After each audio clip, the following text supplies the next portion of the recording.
Imagine being born with your future already decided. From the moment he entered the world, Prince William was destined to become king.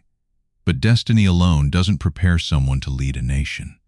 Behind the royal titles, the military uniforms, and the public appearances lies a remarkable journey marked by tragedy, discipline, service, and responsibility. How did a young boy who lost his mother at just 15 grow into the future king many believe will transform the British monarchy? Today, we're taking a deep look into the making of Prince William. Prince William's story is far more than a royal fairy tale. It's a journey that stretches from palace nurseries to military academies, from university lecture halls to life-saving rescue missions. Along the way, he faced enormous personal loss, intense public scrutiny, and the constant pressure of preparing for a role unlike any other in the world. In this video, we'll explore how William evolved from a shy young prince into the Prince of Wales and future King of the United Kingdom. Let's get into it. A prince-born to rule. Prince William's path to the throne began the day he was born. As the first son of then Prince Charles and Princess Diana, William immediately became second in line to the British throne. His arrival wasn't just a family celebration. It was a national event. The British public instantly fell in love with Diana's young son. He represented continuity, stability, and hope for the future. But unlike previous royal generations, William's childhood would be different. His mother, Princess Diana, wanted him to experience life beyond palace walls. She believed that future kings should understand the real world, not simply observe it from a distance. That philosophy would shape William's entire life, and nowhere was that more evident than during his early years. The crown. Despite his royal status, William experienced moments of surprising normality. He attended school with other children, played sports, got into trouble, and developed the confidence that would later define him. At Ludgrove School, classmates nicknamed him Basher Wills because of his energetic and determined personality. Later, he attended Eton College, one of Britain's most prestigious schools. Eton gave William something extremely valuable: independence. Away from the constant supervision of palace staff, he learned to think for himself and build genuine friendships. But just as his teenage years were taking shape, tragedy struck. Everything changed in August 1997. That changed everything. The death of Princess Diana became one of the most shocking moments in modern history. For the world, it was heartbreaking. For William, it was life-altering. At only 15 years old, he found himself grieving in front of millions of people. Images of William and Harry walking behind their mother's coffin remain among the most powerful scenes ever witnessed by the public. Few teenagers could imagine carrying such pain under such intense scrutiny. Yet many royal observers believe this experience became one of the defining moments of William's character. Instead of breaking him, it strengthened his sense of duty. The young prince who emerged after Diana's death seemed more thoughtful, more mature, and more aware of the responsibilities waiting for him. But before embracing royal life fully, William wanted to discover who he was beyond the title. Finding himself in the worldy. After graduating from Eton, William took a gap year. Rather than spending it in luxury, he traveled to Chile with a volunteer organization, working on community projects in remote areas. He painted buildings. He chopped wood.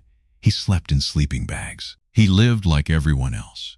Those who worked alongside him said he never expected special treatment. For perhaps the first time in his life, William experienced a world where his royal title mattered far less than the work he contributed. This experience broadened his perspective and reinforced something that would become central to his identity: service. Soon afterward, another major chapter began: university, and an encounter that would change his life forever. Meeting Kate Middleton. When William chose the University of St. Andrews in Scotland, many were surprised. He could have followed family tradition and attended Cambridge. Instead, he made his own decision. At St. Andrews, he finally experienced something close to ordinary life. He went shopping. He attended classes. He spent time with friends without constant media attention. Most importantly, he met a fellow student named Kate Middleton. Their relationship didn't begin as a royal romance. It began as a friendship. They studied together, lived in the same student community, and gradually grew closer. Friends describe their university years as some of the happiest and most normal periods of William's life. Kate provided stability, understanding, and support. The relationship that began quietly in Scotland would eventually become one of the strongest partnerships in modern royal history. But before marriage and family, William had another mission: military service, proving himself in uniform. For William, military service wasn't simply tradition, it was preparation. Future monarchs serve as heads of the armed forces, and William believed credibility mattered. He attended the prestigious Royal Military Academy Sandhurst, known for its demanding standards and intense training. By all accounts, he excelled. Graduates and instructors described him as disciplined, hardworking, and determined to earn respect rather than inherit it. After Sandhurst, William served with the Army before moving into the Royal Air Force and later training alongside the Royal Navy. He didn't just observe military operations. He became an active participant. And eventually, he discovered a role that suited him perfectly: flying. The life-saving pilot. William's aviation career became one of the most meaningful chapters of his life. After extensive training, he qualified as a helicopter pilot and joined RAF Search and Rescue. This wasn't ceremonial work. It was real. Every mission carried genuine risk. Search teams operated in dangerous weather conditions, mountainous terrain, and emergency situations where lives depended on quick decisions. William helped rescue people stranded at sea, injured hikers, and individuals facing life-threatening circumstances. Later, he joined the East Anglian Air Ambulance as a pilot. Again, he chose a role that placed him on the front lines. Over the years, he witnessed traumatic accidents, medical emergencies, and human suffering few people ever see firsthand. These experiences profoundly shaped his views on mental health, emergency services, and public service. Many believe this period transformed him from a prince into a leader.